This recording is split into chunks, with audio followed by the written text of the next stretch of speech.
Shalom à tous, on est très content de se retrouver. Yom Yerushalayim Sameach, premièrement. Deuxièmement, on dit aussi Chodesh Tov, puisque ce sera dans quelques jours. Et Shabbat Shalom Umevorach, on est avec le Rav Yehuda Ben Ishai. Nouveau livre, on commence la traversée du désert, Bamidbar, avoir le mérite de faire partie du conte. Bechavod Rav Ben Ishai. Toda Rabba, Bruchim Abaïm à tous ceux qui sont avec nous ici et loin de là aussi.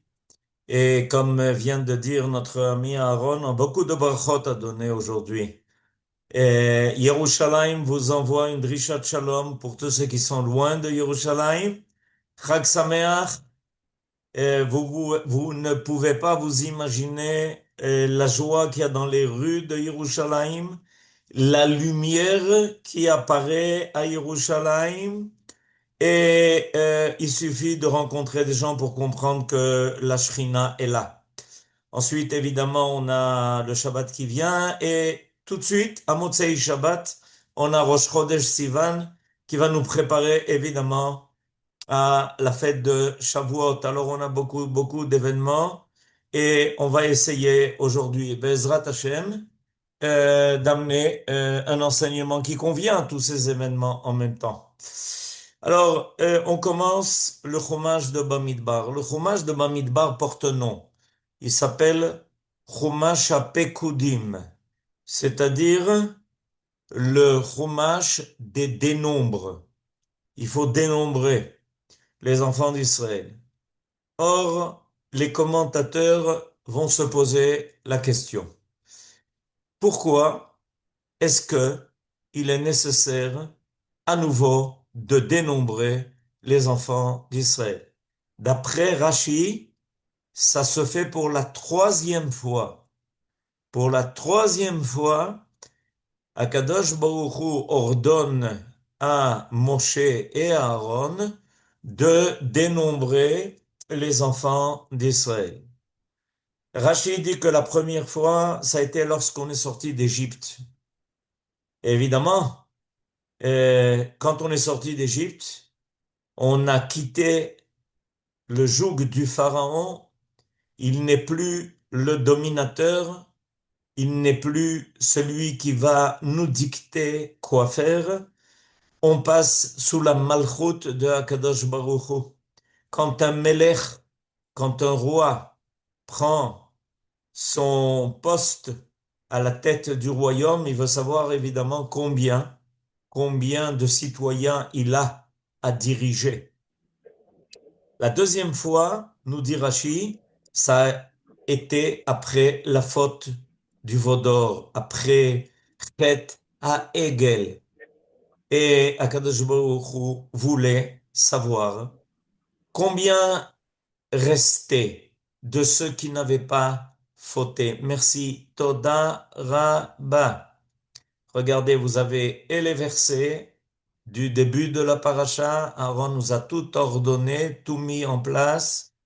וידבר אדוני אל משה במדבר סיני באוהל מועד באחד לחודש השני בשנה השנית לצאתם מארץ מצרים לאמור. Ça s'est passé le premier du mois de Iyar. Ce Shabbat, nous terminons le mois de Iyar. Se'u et rosh kol adat ben Israël et mishpechotam. Faites le décompte de toutes les têtes de l'assemblée des enfants d'Israël selon leur famille, les bêtes avotam. במספר שמות כל זכר לגולגל אותם. Il faut faire le décompte de tous ceux qui, en fait, sont à même de s'engager à l'armée. Miben esrim shana vama'ala. D'après la Torah, l'âge qui convient pour devenir le soldat qu'il faut est l'âge de 20 ans. Kol yotse tzava be'Israël. Tifkedu otam letziv otam ata ve'Aaron. Et donc, comme je disais tout à l'heure, voilà Rashi en dessous nous dit, la première fois quand on est sorti d'Égypte, la deuxième fois, Keshenaflu ba'egel, lida minyan hanotarim, pour savoir combien il restait. Et grâce à ce décompte, on découvre que finalement, la plupart du peuple n'a pas fauté. à la faute du veau d'or. Et maintenant, pour la troisième fois, troisième ligne dans Rachi en bas, à nouveau, le décompte des enfants d'Israël est réclamé. Pourquoi? L'explication de Rashi, Kesheba le'ashrot shechinato aleem. Parce que Akadosh Baruch Hu maintenant n'est plus au Sinaï, il est au cœur du camp d'Israël. Et alors il veut savoir sur qui sa providence s'étend, sur qui la Shrina va apparaître. Et le premier mois de l'année, le mois de Nissan, le premier jour de ce mois-là, Echad ben Nissan, nous dit Rashi, Ukam Amishkan, le tabernacle a trouvé sa place au cœur du camp d'Israël. Ou Echad be'iyar Menaam. Et il a donc décidé à nouveau de les compter quand ça, le premier du mois de Iyar, pour dire que le peuple d'Israël est le peuple qui Béhémet permet une résidence de Dieu sur terre. Quand on a vu hier les rues de Yerushalayim se remplir de dizaines et peut-être plus que ça, de milliers de personnes. Quand on a vu comment nos enfants, nos petits-enfants, se trouvaient dans la rue, hommes, femmes, enfants, bébés, et tous ces adolescents, on a compris pourquoi Akadosh Baruch Hu veut résider ici. Il a le peuple qui lui convient pour cela, qui est content de le retrouver après 2000 ans, et le rendez-vous est exceptionnel. Il est touchant. Il est plein d'une émotion qu'on ne peut même pas expliquer. Il y a là un secret. La ville de Yerushalayim est le secret de la résidence de Dieu sur terre. Et comme c'est dit dans Rachi ici, voilà que les enfants d'Israël accourent pour dire, nous aussi on est là. Nous aussi on veut être là. Et je souhaite à tous ceux qui ne sont pas cette année avec nous, qu'ils le soient, hein, en tout cas, l'année prochaine. Et évidemment avant, parce que il faut se préparer à ce jour grandiose qu'est le Yom Yerushalayim. Mais il y a quand même quelque chose qui demande à être élucidé. Pourquoi? Parce que, regardez, il est marqué dans Rachi, troisième ligne, quand Dieu a voulu faire résider sa présence sur les enfants d'Israël, il les a comptés. Mais voilà que dans les dates qui sont rappelées par Rachi, il se trouve qu'il a d'abord construit, ordonné de construire le Mishkan, le premier Nissan, et que le décompte ne s'est fait qu'un mois après. On aurait peut-être pu penser que les choses devaient se faire dans l'ordre contraire. D'abord, faire le décompte des enfants d'Israël, de ceux qui maintenant se préparaient à recevoir le Mishkan, et ensuite donner l'ordre de construire le Mishkan. En effet, on a un principe clé qui est rappelé par nos sages. Le principe est En melech belo am. Il n'y a pas de roi sans peuple. Alors, comment se fait-il que Dieu ordonne à Moshe et à Aaron, comme on le voit dans les premiers versets de la paracha que vous avez sous les yeux, comment se fait-il qu'il leur ordonne à Tav et à Aaron, à la fin du passé au Guimel, de faire le décompte une fois que le Mishkan est construit, une fois que le Mishkan est déjà en place et que le service y a commencé. Il y a quelque chose d'extraordinaire ici. En réalité, ça, ça va nous aider à comprendre ce que le Ramban veut lui expliquer dans ce décompte qui se fait une fois de plus, pour la troisième fois, et je précise, à la dernière.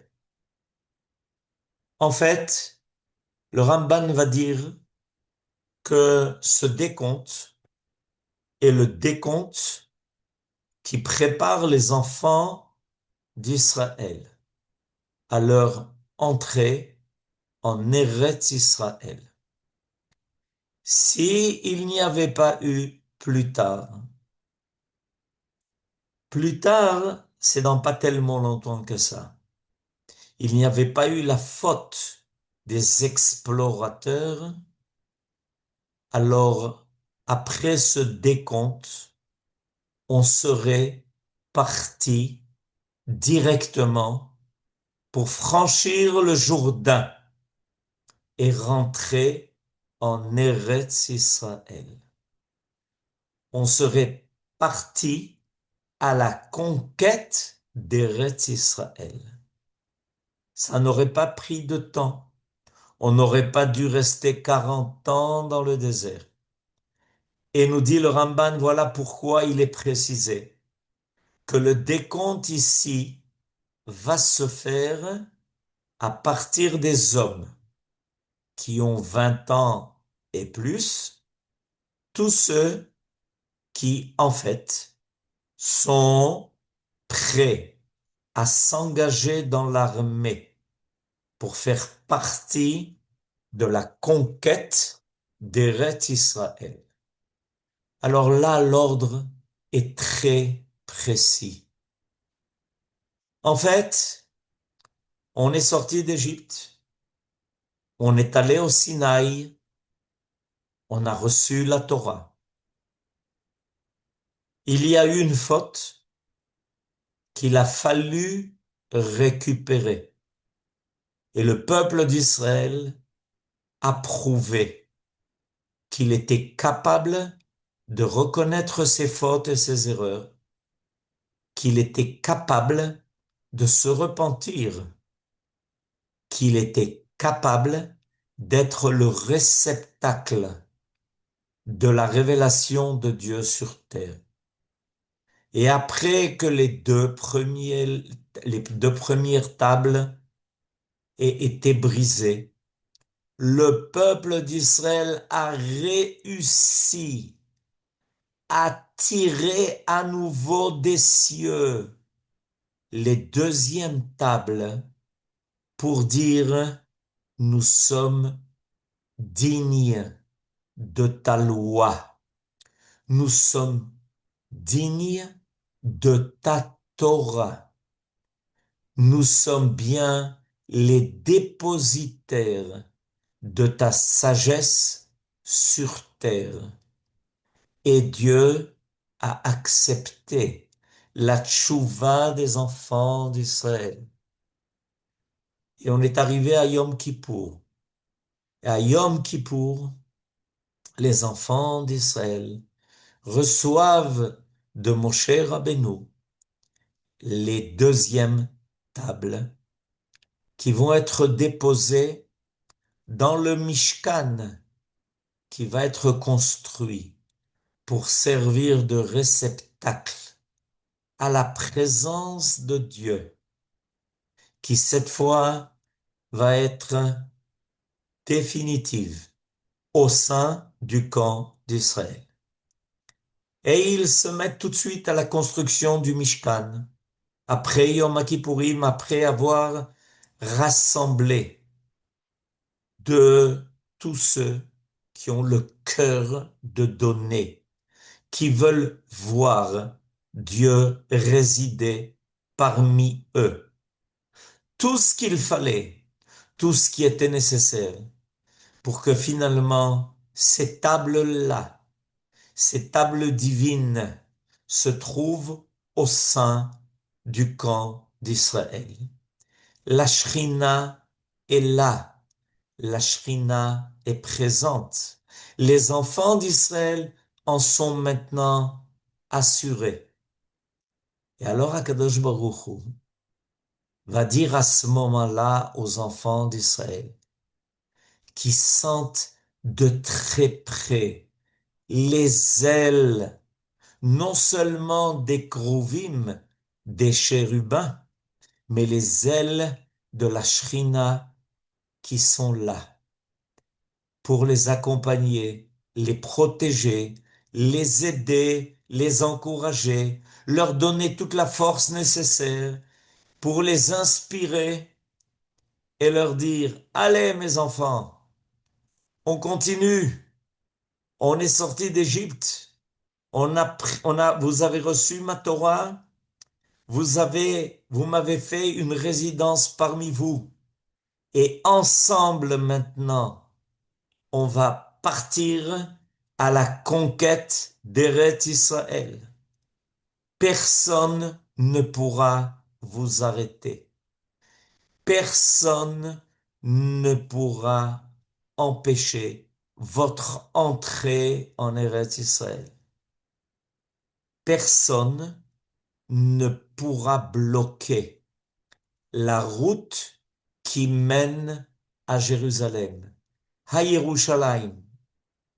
En fait, Akadosh Baruch Hu est prêt et il nous sent aussi prêts pour rentrer en Eretz Israël et nous frayer une voie vers Tzion, d'où doit apparaître à nouveau la Torah qui cette fois-ci a sa place en Eretz Israël qui mitzion tetze Torah udvar Hashem mirushalayim. Les explorateurs, ce sont eux qui nous ont arrêtés. Ceux qui ont dit une médisance d'Eretz Israël, ceux qui ont laissé croire au peuple que nos ennemis étaient plus forts, non pas seulement plus forts que le peuple d'Israël, mais plus forts que celui qui les accompagnait. Quel drame, mon Dieu!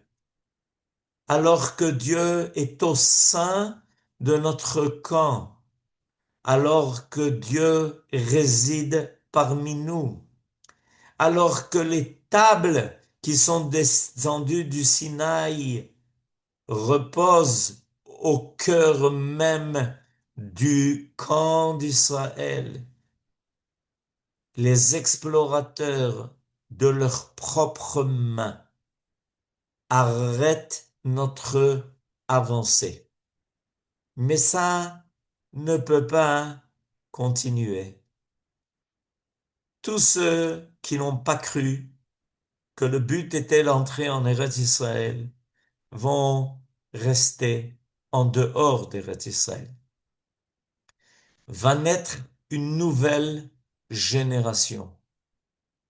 Celle qui précisément maintenant ont 20 ans et qui va rentrer en Eretz Israël sans faire de calcul, sans faire de compte, sans se poser toutes ces questions qui ne font qu'affaiblir, qui ne font que rendre l'homme sans arrêt en doute, qui doute de sa voix, qui doute de sa foi, qui doute du but même de sa propre existence.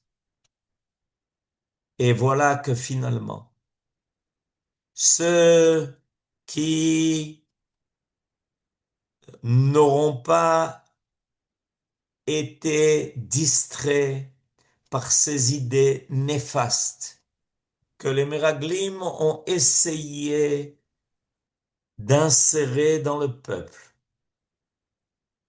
Voilà que précisément ces jeunes-là vont continuer le chemin. Et on les retrouve aujourd'hui ici en Eretz Israël. Et on les a retrouvés aujourd'hui à Jérusalem, à Yerushalayim. Et il y a un enseignement de plus dans le Ramban, dans Nachmanide, un enseignement extraordinaire.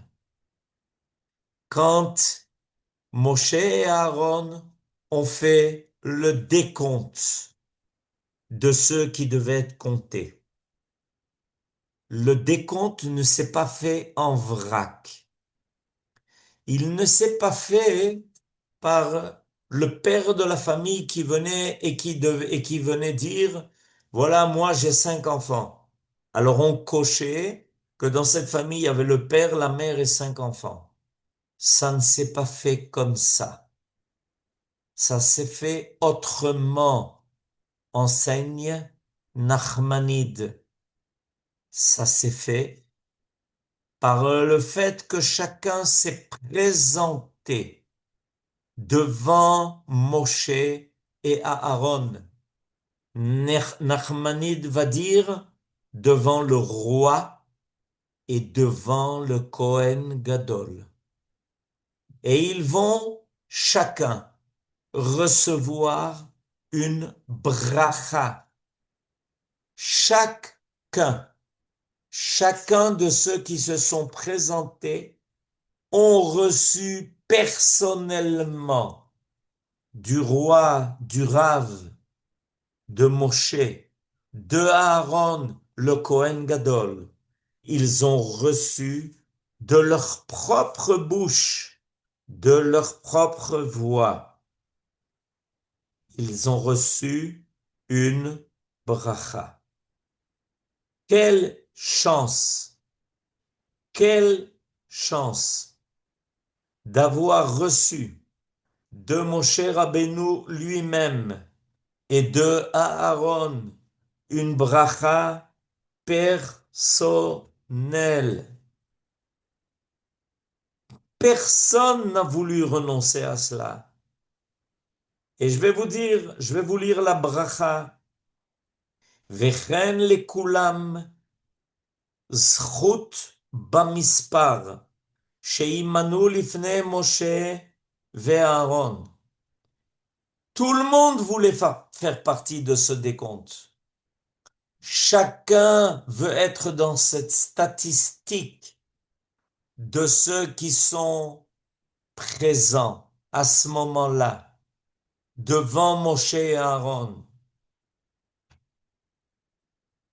Yevakshu alehem rachamim.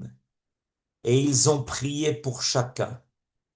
Hachem Elokei avotechem.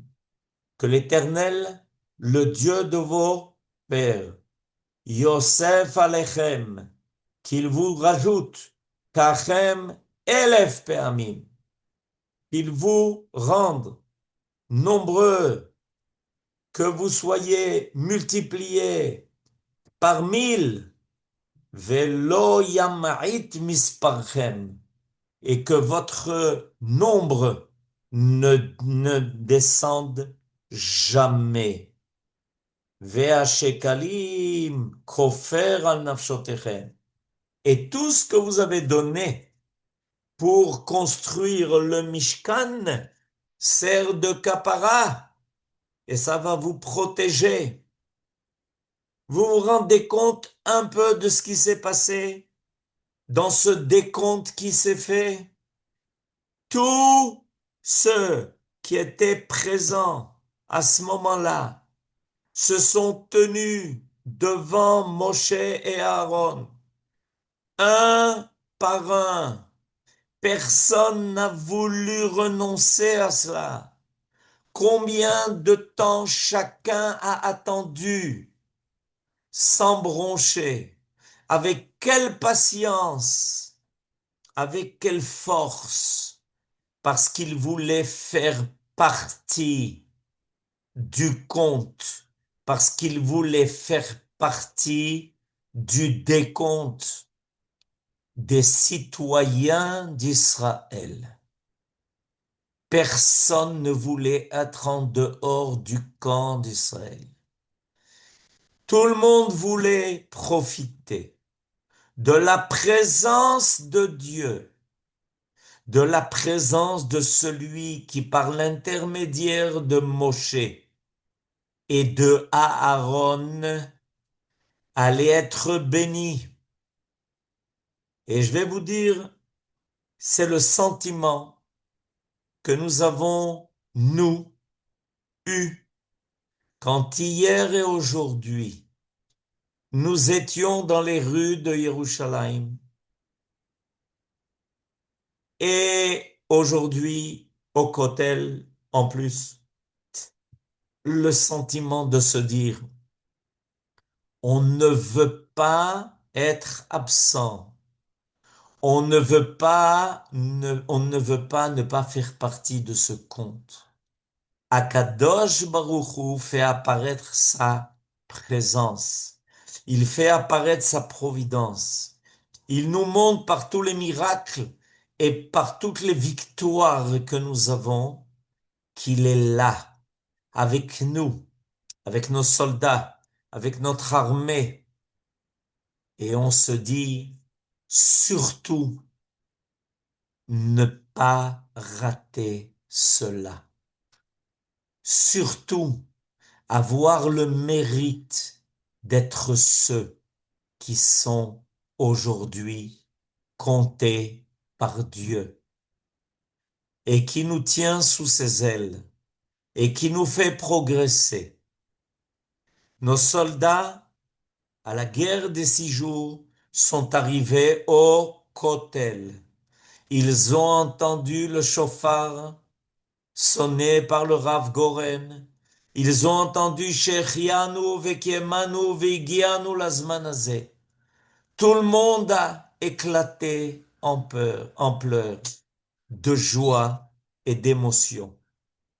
Et c'est exactement ce que nous avons eu et ressenti aussi en ce jour 59 années après que Yerushalayim ait été à nouveau conquise et que notre armée y est rentrée et a dressé et s'est haussé jusqu'à mettre le drapeau du peuple d'Israël sur le Kotel. On est en chemin, on est en route, surtout le plus vite possible, ne pas être absent du compte de l'Éternel. Shabbat Shalom, Chag Yerushalayim Sameach, et Chodesh Tov u'Mevorach. Vendredi prochain, évidemment, c'est la fête de Shavuot. Donc, on aura l'occasion de se retrouver après.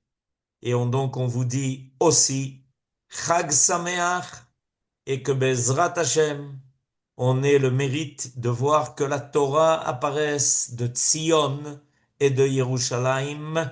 Amen. Ken Yehi Ratzon.